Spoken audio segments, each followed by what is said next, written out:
मेरे तो हाथ पैर बर्फ जैसे जमने लग गए हैं। ऊपर से ठंड के मारे ये कुदाली भी नहीं चलाई जा रही है खेत में। मैंने फावड़े से यहाँ की सारी मिट्टी इकट्ठा कर ली है। अब तुम इस जगह बीज बोकर अच्छे से पानी डाल देना। दीदी, मैंने यहाँ से सब्जियाँ तोड़ ली हैं। मैं माँ के साथ नीचे सब्जियाँ बेचने के लिए जा रही हूँ।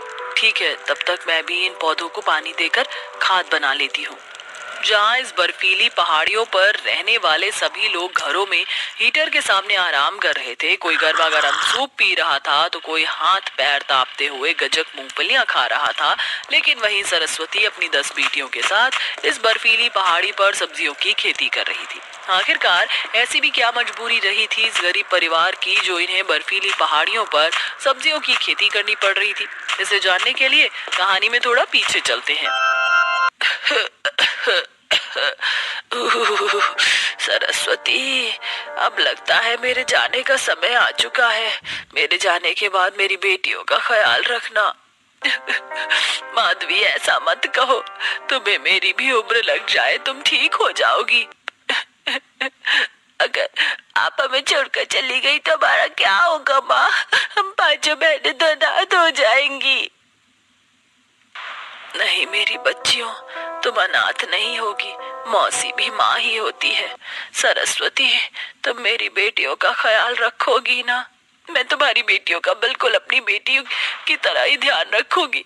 सरस्वती के ये कहते ही माधवी अपनी अंतिम सांस लेती है, जिसके बाद सरस्वती गांव के लोगों के साथ मिलकर माधवी का अंतिम संस्कार कर देती है। बच्चों, तुम पांचों ने सुबह से कुछ भी नहीं खाया है। ये लो, खाना खा लो। नहीं मौसी, हमारा बिल्कुल भी खाना खाने का मन नहीं कर रहा है। आप खा लो। कैसे खा लो? जब मेरी बच्चियां भूखी है तो भला माँ कैसे खाना खा सकती है? आज के बाद मैं तुम्हारी मौसी नहीं बल्कि माँ हूँ। जैसे मेरी ये 5 बेटियां हैं, वैसे ही आज के बाद तुम पांचों भी मेरी बेटियां हो। और अब मेरी 10 बेटियां हैं। चलो अब जल्दी से अपने आंसू साफ करो, हम सब मिलकर साथ में खाना खाते हैं। सरस्वती अपनी 10 बेटियों का पालन पोषण करने के लिए पहाड़ों पर एक सेठ के खेत में काम करना शुरू कर देती है। लेकिन जैसे जैसे सर्दियों का मौसम शुरू होने लगता है, अब वैसे वैसे पहाड़ों पर बर्फ जमने लगती है, जिसके चलते वो सेठ अब अपनी खेती का काम बंद करवा कर वहां से चला जाता है और अब सरस्वती बेरोजगार हो जाती है। क्या हुआ माँ? आप कुछ परेशान लग रही हो। तुम सब तो जानती हो कि मेरी नौकरी चली गई। ऊपर से इस बार इतनी बर्फबारी हुई है कि पूरा पहाड़ ही बर्फीला पहाड़ बन गया है और मुझे खेती के अलावा कुछ काम नहीं आता।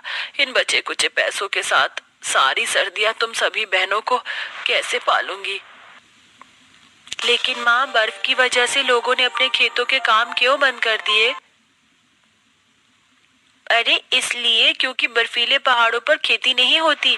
अब बर्फ में कोई कैसे खेती कर सकता है?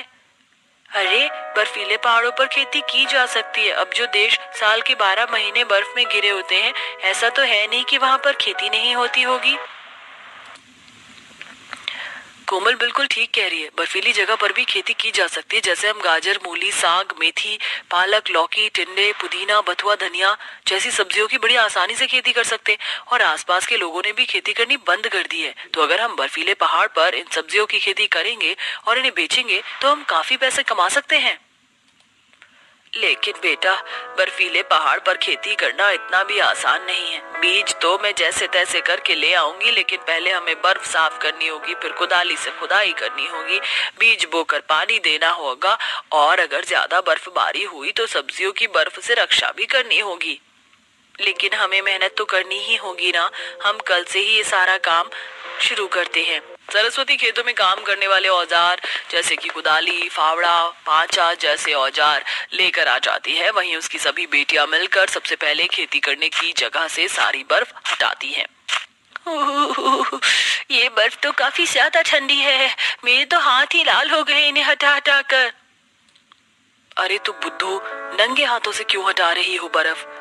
हाथों पर कपड़ा बांध लो या यहाँ पर ये फावड़ा रखा हुआ है, इसकी मदद से बर्फ हटाओ। अभी तो हमें काफी सारी बर्फ हटानी है।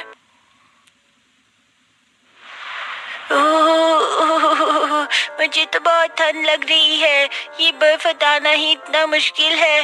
ना जाने हम इस बर्फीले पहाड़ पर सब्जियों की खेती कैसे करेंगे। ये लो बेटा, मैं ये थोड़े बहुत सब्जियों के बीज लेकर आई हूँ। बाकी के बीज कुछ दिनों में लेकर आ जाऊंगी।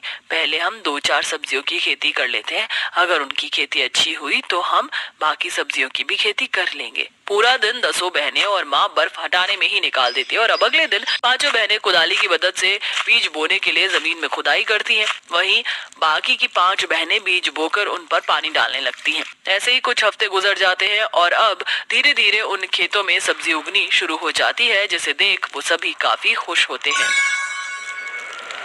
माँ देखो, हमारी मेहनत रंग लाई। हमारी बर्फीले पहाड़ों पर की गई खेती कामयाब रही। देखा, वहाँ वो लाल लाल गाजर उगी है और वहाँ पर हरा हरा साग। अब तो हम बाकी सब्जियों की खेती भी आराम से कर सकते हैं। मैं, मधु और अदिति माँ के साथ जाकर नीचे बाजार में सब्जियाँ बेचेंगे और तुम सब बाकी खेती कर लेना। तीनों बहनें अपनी माँ के साथ टोकरियाँ भरकर गाजर और पालक साग बर्फीले पहाड़ से पैदल पैदल उतरकर बाजार में जाकर बेचती हैं। वहीं अब बाकी की बहनें बाकी सब्जियों की खेती करने में लग जाती हैं। अरे वाह, लाल लाल गाजर और साग। मुझे तो लगा था कि इस बार पहाड़ों पर इतनी बर्फ गिरी है कि किसी ने भी सब्जियों की खेती नहीं की होगी और इस साल हम में से कोई भी सरसों का साग और गाजर का हलवा नहीं खा पाएगा। लेकिन आप लोग तो यहाँ ये सब बेच रही हैं। कहीं ये नकली सब्जियां तो नहीं जिसे इंजेक्शन देकर आपने उगाई है? नहीं नहीं साहब, ये असली सब्जियां हैं। अगर आपको यकीन नहीं है तो हमारे साथ ऊपर पहाड़ी पर चढ़कर देख लीजिए। वहाँ पर हमारी बहनें असली सब्जियों की खेती कर रही हैं। अरे नहीं नहीं, इतनी बर्फीली पहाड़ी पर कौन जाएगा। एक काम करो, तुम मुझे 2 किलो साग और 2 किलो गाजर दे दो। आज तो मस्त अपनी बीवी से गाजर का हलवा बनवा कर खाऊंगा।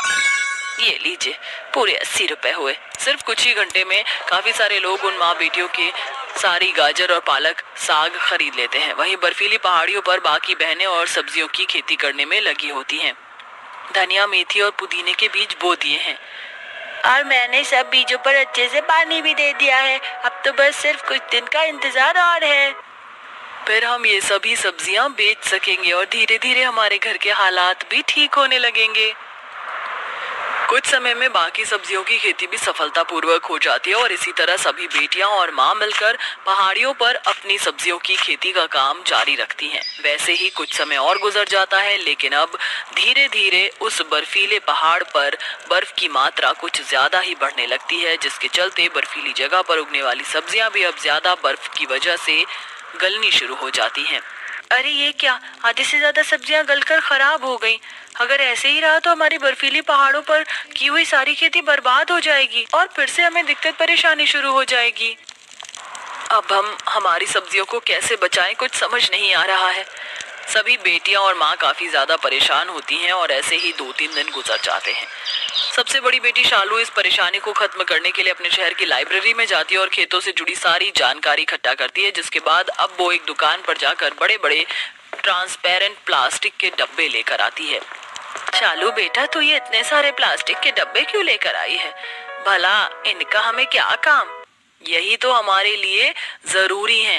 बाहर के कई देशों में जब ज्यादा बर्फबारी होती है तो लोग अपने खेतों में सब्जी और फलों के ऊपर ऐसे ट्रांसपेरेंट डब्बे लगा देते हैं, जिसके चलते सब्जी और फलों को धूप मिलती है और वो खराब भी नहीं होते।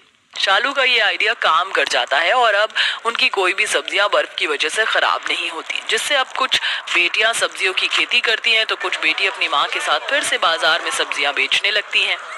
आपकी तो सारी सब्जियां काफी ताजा होती हैं, खाने के बाद भी शरीर में कोई दिक्कत नहीं आती। न जाने आप इतनी बर्फीली पहाड़ियों पर कैसे सब्जियां उगा लेती हैं।